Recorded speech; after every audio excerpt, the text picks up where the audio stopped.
No matter where you live or who you are, each of us can help break the chains of COVID-19 transmission. Here's what you can do to protect yourself and others. Cover your cough and sneeze. Clean your hands frequently and thoroughly, especially before and after putting on a mask and going outside or coming home. Avoid crowded places and mass gatherings. Avoid touching surfaces in public as they might be contaminated by someone with the virus. Socialise at a distance. Stay at least 1 metre away from others as much as you can and wear a mask if you can't. If you feel even slightly unwell, stay home. Call your local health authorities and get tested. If you test positive, follow the recommendations from health authorities about how and where you should isolate from others and receive medical care if needed. Make a list of people you have recently been in contact with. Self-quarantine for 14 days if you have been in contact with anyone confirmed with COVID-19. Make sure you follow your local guidance. Each country or area has its own levels of transmission, resources and recommendations, and the situation can change rapidly. The COVID-19 pandemic has changed the way we live, work and connect with others. It is challenging, but together, we can break the chains of COVID-19 transmission. Nasistress ka na ba? Nagpapanik o natatakot dahil sa COVID-19? Normal lang ang ganitong mga reaksyon sa ngayon. Pero may magagawa ka para mapagtagumpayan ang sitwasyon na ito. Ituloy lang ang pangangamusta sa mga kamag-anak at kaibigan gamit ang text, tawag o video. Tiyakin na ang mga bata ay ligtas at nasa maayos na kalagayan. Gawin sa bahay ang mga nakasanayan upang hindi mabagot o mabalisa sa panahong ito. Sa wastong pag-iingat, ang virus hindi kakalat. COVID-19, kayang-kaya nating tapusin.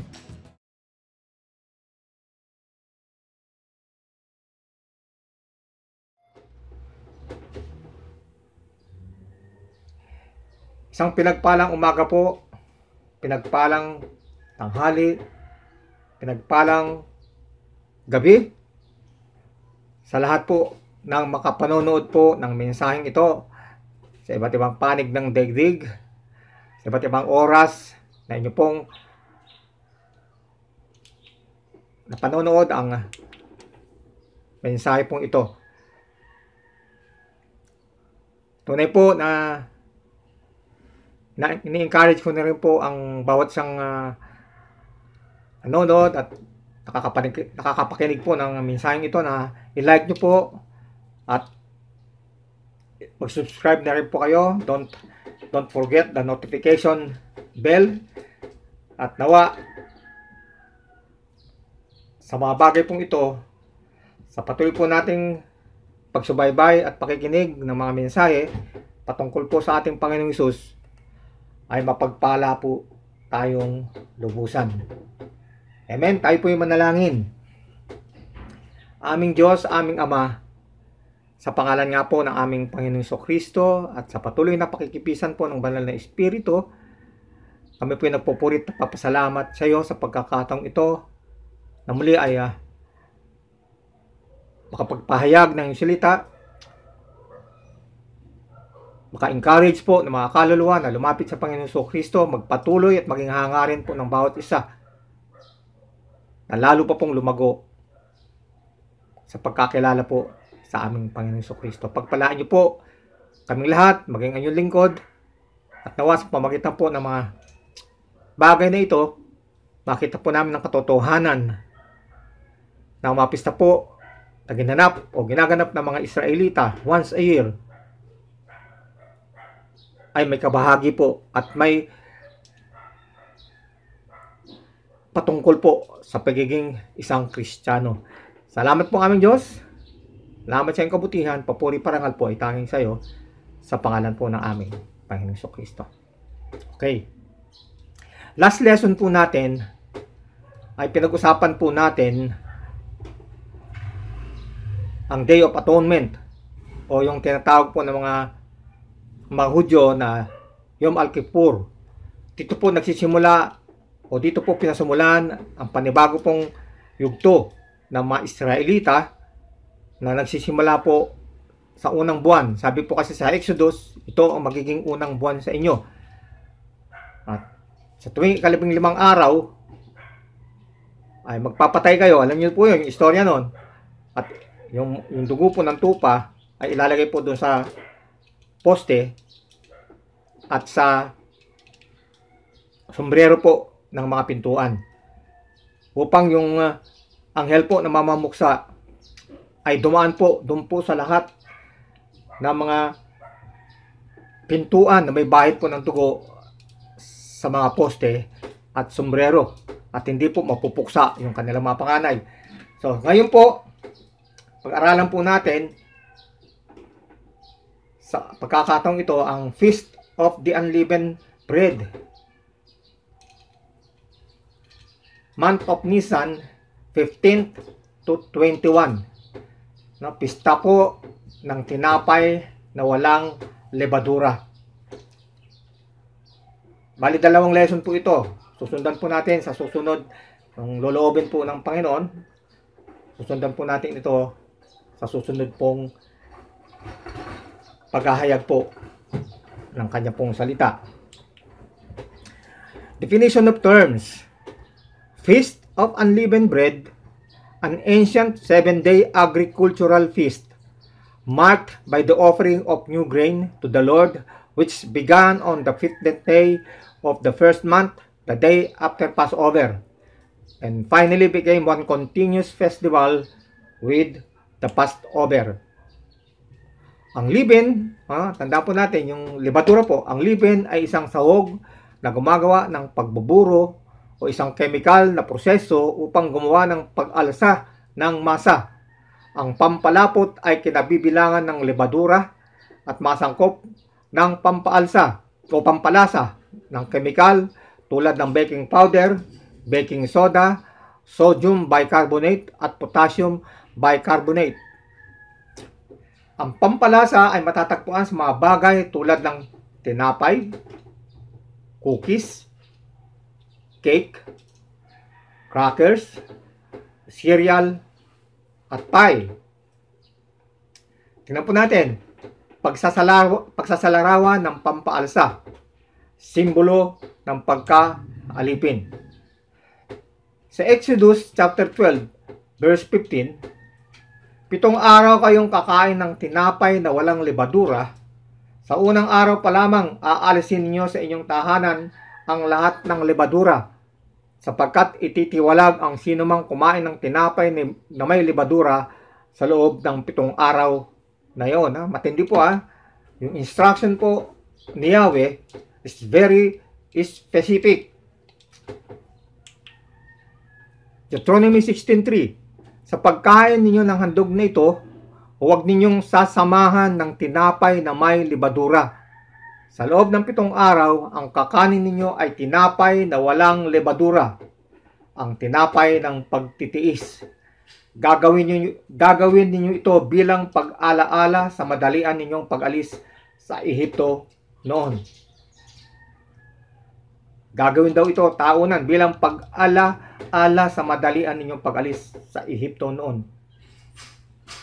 Ganun po yung nangyari. Noong mga panahon po yun, kita po natin yung mga sa istorya, sa history po ng paglisan po ng Israel sa Ehipto. Siyempre madalian So, yung iba maaaring nagbe-bake o magbe-bake pa ng mga araw, mga oras na yun, pero hindi na po ito nagawa. Bakit? Dahil nga po sa pag-alis po nila sa Ehipto ng madalian ng mga panahong yon.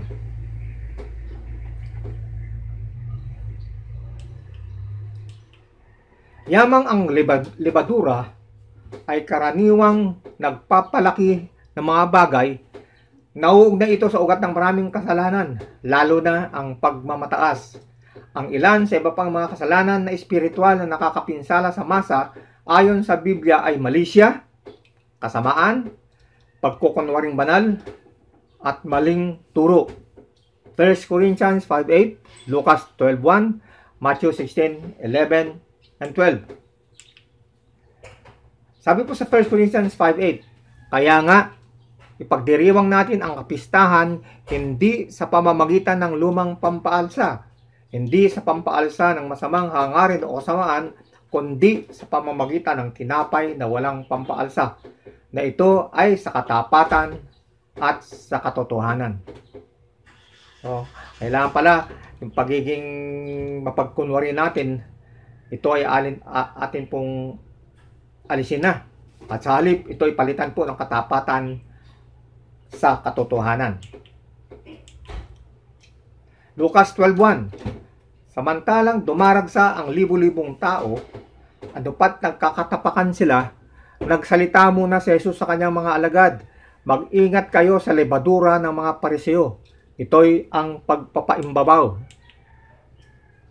Matthew 16:11. Bakit hindi nyo naunawaan ang sinabi ko sa inyo? Ang sinabi ko ay dapat kayong mag-ingat sa pampaalsa ng mga Pariseo at mga Saduseo at hindi ang patungkol sa tinapay. Sa verse 12, sa ganoon, naunawanan nila na hindi sila pinag-iingat sa pampaalsa ng tinapay kundi sa aral ng mga Pariseo at mga Saduseo. Hallelujah! Pinapakita po rito, ha?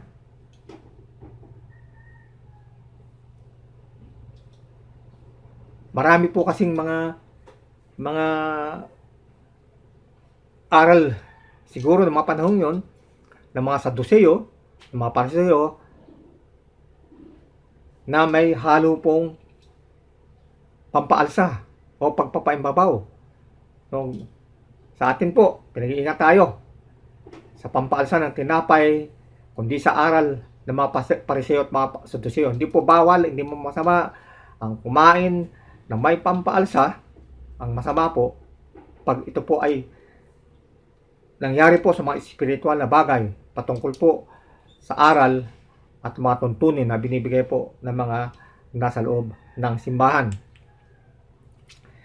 Yeast also spreads and permeates the dough unseen.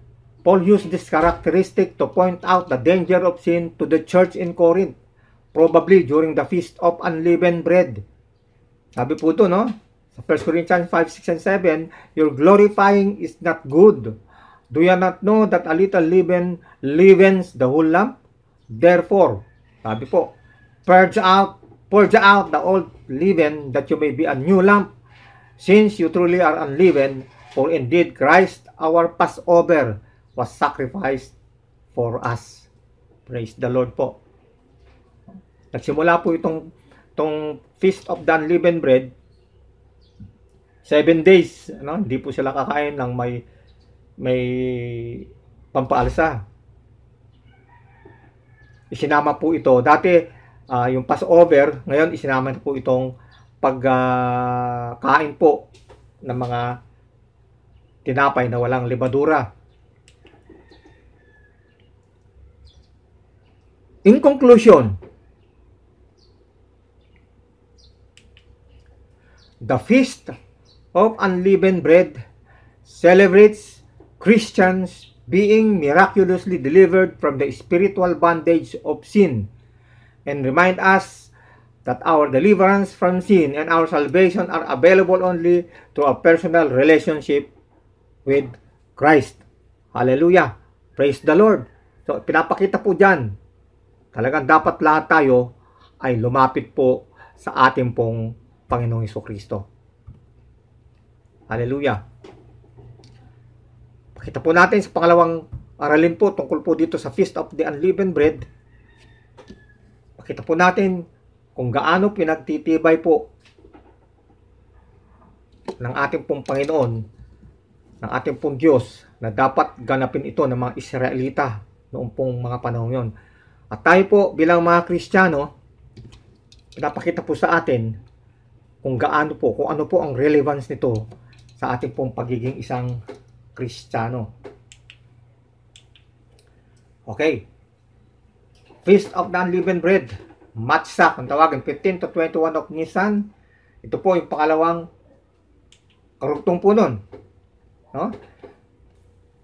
Maraming katanungan ang nabubuo sa ating mga Kristiyano patungkol sa pistang ito, na taon-taon ay ginaganap ng mga Hudyo bago dumating ang panahon ng Panginoong Hesus. The Matzah, no, Messianic fulfillment. The 3 pieces of unleavened bread, Matzah, no?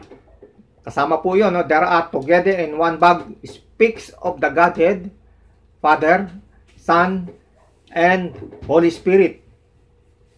The second piece that is removed from the bag speaks of the second member of the Godhead, Jesus Christ, coming to earth and being found as a man.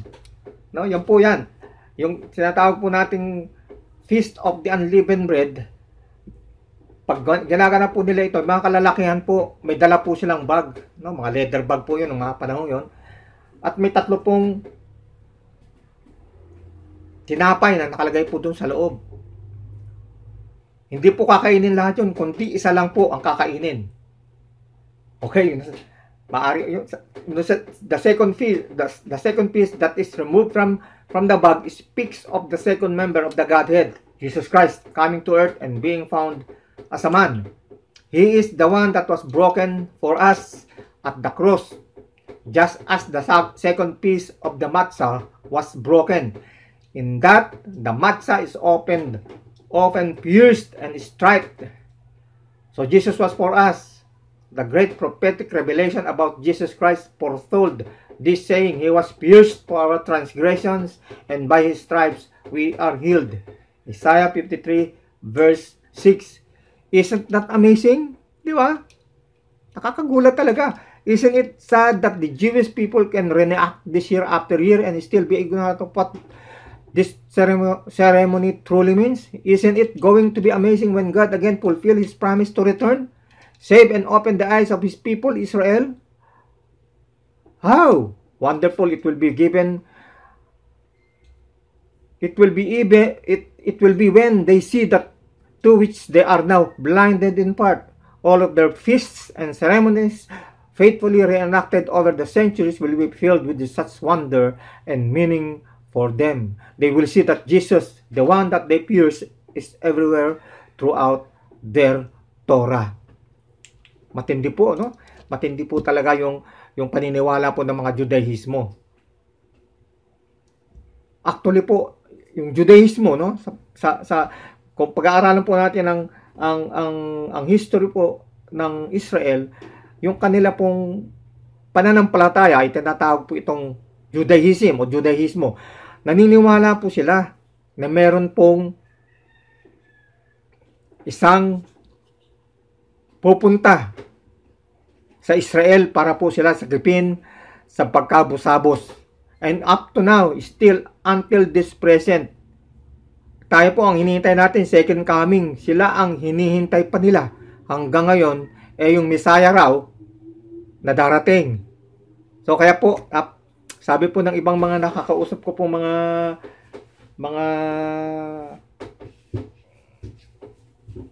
pastor, nakarating po sa Israel, ang sabi nila, mas mahirap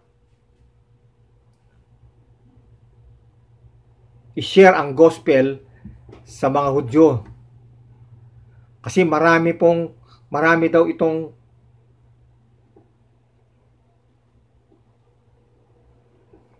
mga bagay o maraming mga sinasabi po ang Kristyanismo o ang gospel ni Jesus Christ labag po sa kautusan ng Israel. Pag isinare niyo po sa kanila na si Jesus Christ ay ipinanganak ng isang birhen, hindi sila maniniwala. Sasabihin sa mga nagsishare nito ay binablaspheme ang Diyos. Dahil paano magkakaroon ng anak o ang isang babae magkakaroon ng anak na wala namang asawa? It is adultery at pinabato po hanggang kamatayan, hanggang sa mamatay po yung babaeng tulad po nito. Hindi po nila lubos na maunawaan kung ano po at kung ano po yung layunin at plano po ng Diyos. Kasi po sarado po yung kanilang mga kaisipan. Ang pagdiriwang ng Hudyo sa kapistahan, pansariling pagsasagawa. Ito po, no? Ito ay lubhang nakapagtuturo, no? Para sa ating sariling buhay, sa pagtingin sa kung ano ang personal na aspeto ng kapistahang ito para sa atin. Ang bahay na naglalaman ng libadura ay larawan ng ating buhay at ating katawan.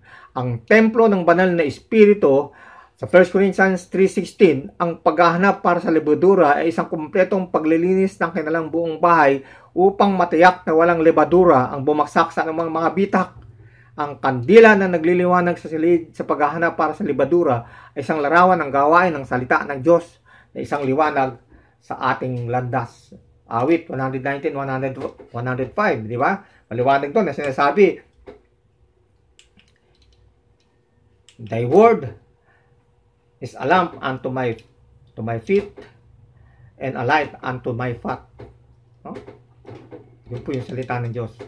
Matindi po yung ginagawang iyan ng mga ama ng tahanan eh. Tandaan po natin, ama ng tahanan na lalaki.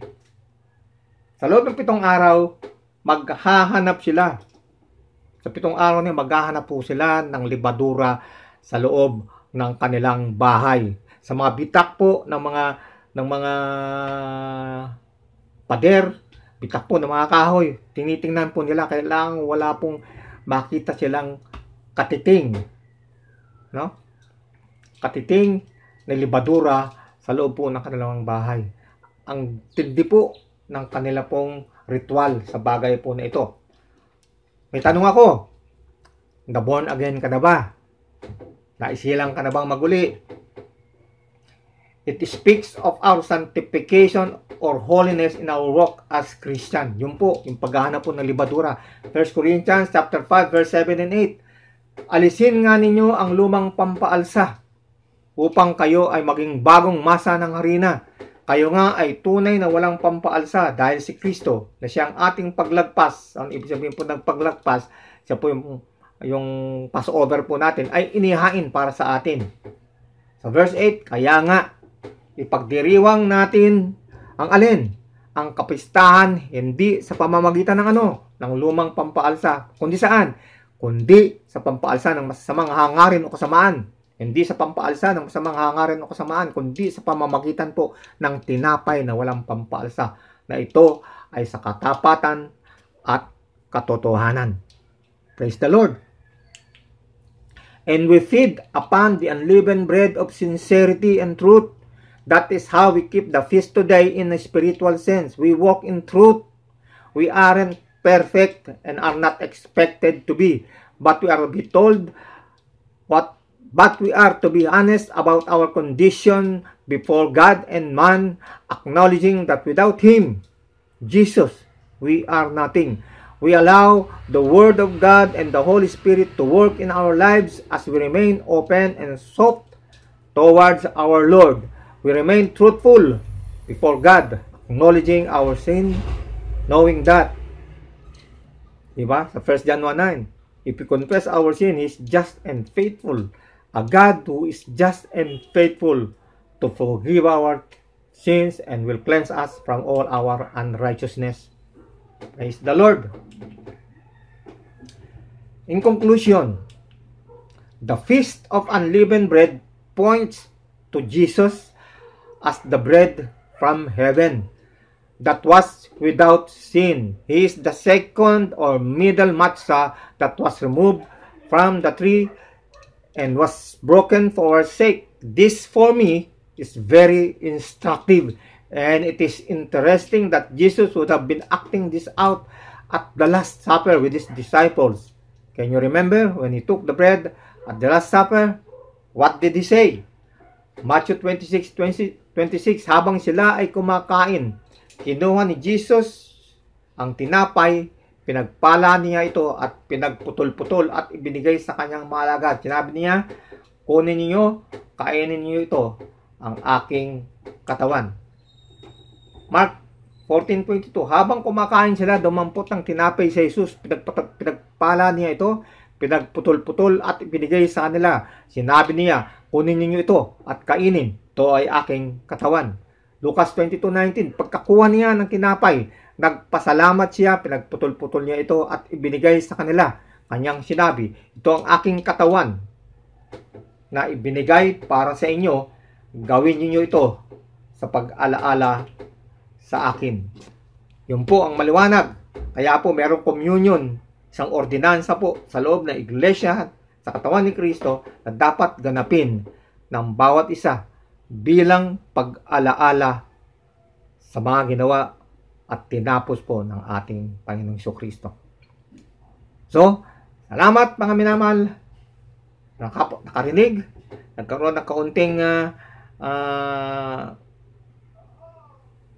karunungan, kaunting kaalaman, pagkaunawa, at nawa, mga bagay po na ito, ilagay po natin sa ating puso para maging patuloy na gabay at patnubay po natin sa tuwid-tuwid na. Muli, pinagpalang araw po, tanghali, gabi sa ating lahat. Tayo po'y manalangin. Aming Diyos na banal, muli po, sa pangalan po ng aming Panginoon Jesucristo at sa pamamatnubay po ng banal na Espiritu, patuloy po namin pinagpapasalamat ang mensaheng ito na magpapatunay po ng Panginoon Jesucristo ay siyang tamang handog para po sa ipagpapatawad ng aming mga kasalanan. Patawarin mo kami, aming Diyos, sa lahat po ng aming mga pagsalangsang sa iyo. Na-overlook po namin ang ginawa po ng Panginoon Jesucristo. Dahil pala sa ginawa niya, kaya po kami naging righteous sa iyong harapan. Hindi po yung aming mga ginaganap na iba't ibang ritual. Aming Diyos, madalas nga yung ritual, hindi pa po ayon sa iyong kalooban.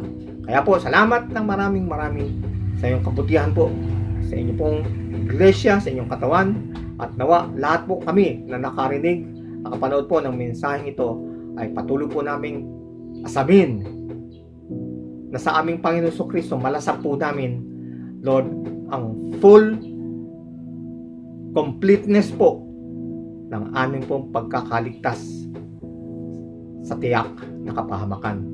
Salamat po aming Diyos. Pagpalain niyo po ang bawat isa po sa amin. Sa pangalan po ng aming Panginoon Jesucristo. Amen. Amen. Pagpalain po tayong lahat ng ating pong Diyos na buhay.